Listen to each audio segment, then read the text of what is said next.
मेरे प्रियो, आप सभी को जय मसीह की। यीशु मसीह का अनुग्रह, उसकी शांति, उसकी दया, उसका प्रेम आप सभी के जीवन के साथ हमेशा बनी रहे।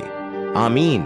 हाँ मेरे प्रियो, आज मैं आपको मन की गहराई की गई प्रार्थना में कितनी ताकत होती है और कैसे आपका प्रार्थना को परमेश्वर के सामने रखा जाता है ताकि आपके प्रार्थना का उत्तर जल्द मिले, इसी विषय पर मैं चर्चा करूंगा। जानने के लिए वीडियो के अंत तक बने रहे। प्रभु आपको आशीष देगा। मेरे प्रियो, बाइबल में बहुत सारे घटनाक्रम आपको पढ़ने को मिलेंगे। मैं आपके विश्वास को बढ़ाने के लिए बाइबल से ही बताने का प्रयास करूंगा और आप विश्वास करें, निश्चय ही आपके जीवन में बदलाव को देखोगे। मेरे प्रियो, हम एलिएजर की प्रार्थना के बारे में जानेंगे। उन्होंने कैसी प्रार्थना की और परमेश्वर ने उन्हें तुरंत उत्तर दे दिया। मेरे प्रियो, शाम का वक्त था और सूरज ढल रहा था। अराम देश का एलिएजेर मसोपोटामिया के नाहोर शहर में आ रहा था। उसके साथ 10 ऊंटों का कारवां भी था। वह आकर शहर के बाहर के कुएं पर रुकता है। काफी लंबे सफर की वजह से वह बहुत ही थका हुआ था और उसे बहुत प्यास भी लगी थी। मगर उसके स्वामी ने उसे जिस काम के लिए उस शहर में भेजा था, उसे उसकी ज्यादा फिक्र है। इस शहर में एलिएजेर को अपने स्वामी के बेटे के लिए उसके रिश्तेदारों में से ही एक पत्नी की तलाश करनी है। यह काम तो बहुत ही मुश्किल लग रहा था, लेकिन एलिएजेर को पूरा विश्वास था कि प्रार्थना में बहुत ताकत होती है। जिस तरह कोई बच्चा अपने पिता से कुछ मांगता है और पूरा विश्वास रखता है कि वह उसकी विनती सुनेगा, उसी तरह का विश्वास दिखाते हुए एलिएजेर अपने पिता से यह विनती करता है, हे मेरे स्वामी इब्राहिम के परमेश्वर यहोवा, आज मेरे कार्य को सिद्ध कर और मेरे स्वामी इब्राहिम पर करुणा कर। देख, मैं जल के इस सोते के पास खड़ा हूं और नगर वासियों की बेटियां जल भरने के लिए निकली आती हैं। सो ऐसा होने दे कि जिस कन्या से मैं कहूं कि अपना घड़ा मेरी ओर झुका कि मैं पीऊं, और वह कहे कि ले पी ले, पीछे मैं तेरे ऊंटों को भी पिलाऊंगी, सो वही हो जिसे तूने अपने दास इसहाक के लिए ठहराया हो।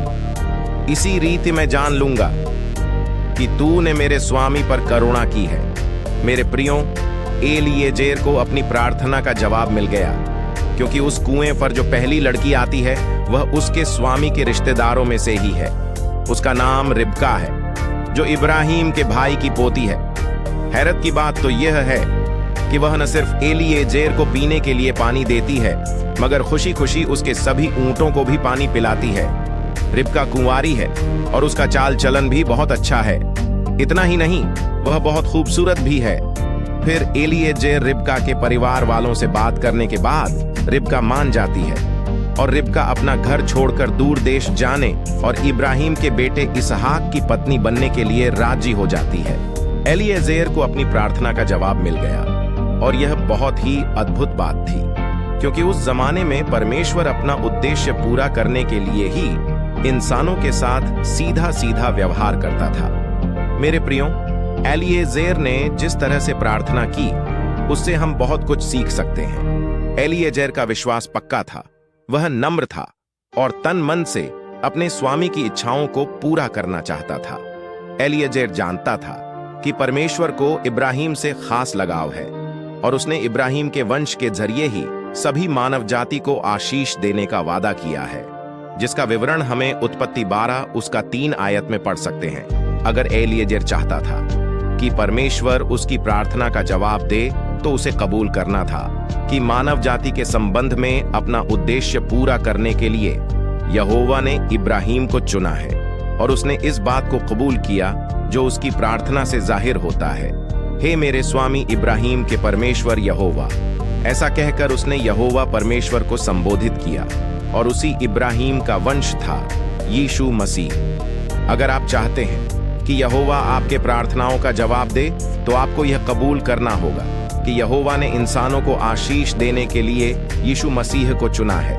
खुद यीशु मसीह ने कहा, यदि तुम मुझ में बने रहो और मेरी बातें तुम में बनी रहें, तो जो चाहो मांगो और वह तुम्हारे लिए हो जाएगा। परमेश्वर ने वादा किया है कि उसके बेटे के 1000 साल के राज के दौरान किसी भी व्यक्ति को किसी भी तरह की तकलीफ नहीं होगी। वह उनके तन और उनके मन को पूरी तरह से चंगा कर देगा। परमेश्वर से सच्चे दिल से प्यार करने वाले मसीहियों को पूरा विश्वास है कि उसके पास अपने वादे को पूरा करने की ताकत है और वह जल्द ही ऐसा करेगा। आज पूरी दुनिया में परमेश्वर का सुसमाचार तेजी के साथ लोगों तक पहुंचाया जा रहा है और आज चमत्कार के जरिए लोगों को चंगा नहीं किया जा रहा। परमेश्वर अपने सेवकों के जरिए लोगों को चंगा कर रहा है।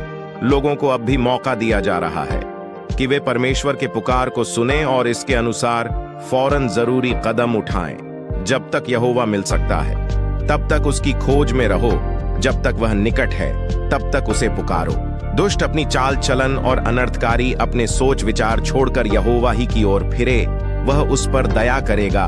वह हमारे परमेश्वर की ओर फिरे और वह पूरी रीति से उसको क्षमा करेगा और चंगा भी करेगा। परमेश्वर के राज्य के सुसमाचार का प्रचार हो रहा है, जिसके द्वारा मन फिराने वाले लोगों को आध्यात्मिक रूप से चंगा किया जा रहा है और जान बचाने वाले इस काम को करने के लिए परमेश्वर अपने सेवकों को ताकत देता है, जिससे कि वे सभी जाति के लाखों लोगों को मन फिराने में मदद करें और इस दुनिया का नाश होने से पहले परमेश्वर के साथ एक अच्छा रिश्ता कायम करने में उनकी मदद करें। जो लोग चंगाई पाने के लिए प्रार्थना करते हैं और जो ऐसी चंगाई करने में मदद के लिए प्रार्थना करते हैं, परमेश्वर उन सब की प्रार्थनाओं का जवाब जरूर देता है। मेरे प्रियो, आपने इस संदेश के द्वारा बहुत कुछ सीखा होगा। मैं आपसे बोलना चाहता हूं, आज ही यीशु मसीह को पुकारें, उसके करीब आएं। वो हर मनुष्य के इंतजार में खड़ा है। अपने पापों से क्षमा प्राप्त करें, कहीं देर न हो जाए। परमेश्वर कोई मनुष्य नहीं कि वो पक्षपात करे। परमेश्वर हर मनुष्य से प्रेम करता है, चाहे किसी भी जाति का हो, किसी भी समाज का हो, किसी भी धर्म का हो। हर कोई व्यक्ति से प्रेम करता है। यीशु मसीह ही हर मनुष्य को हर दुख और तकलीफ से आजाद करेगा। मेरे प्रियो, ऐसे ही बाइबल संदेश को जानकारी प्राप्त करने के लिए चैनल को अभी सब्सक्राइब करें और प्रभु की महिमा के लिए एक लाइक अवश्य ही करें। प्रभु आपको आशीष देगा। किसी और संदेश के साथ आप लोगों से फिर मुलाकात होगी। तब तक के लिए सबको जय मसीह की।